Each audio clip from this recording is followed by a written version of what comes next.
Hello everyone, good day. Ayan, for today's video, papakita ko po sa inyo kung paano mag-withdraw ng USDT withdrawal in Popo Live. So since 17th monthsary ng TLC agency, ayan, i-withdraw natin yung 3rd week withdrawal ng earnings ko in Popo Live. So click lang natin yung points. Ito nga pala yung na-earn ko, 1,021,668 points. So i-convert natin siya. Click natin ng withdraw. And then sa mga gusto na magpa-withdraw ng USDT method, click mo lang yung USDT. Ayan. Tapos, click withdraw. After nyan, i-click nyo lang yung amount, 102 or 100 US dollar. Ayan, submit, withdraw, and then confirm your security password.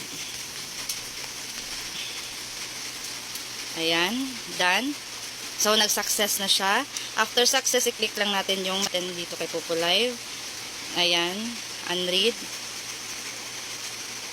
May under review, $99.6 under review.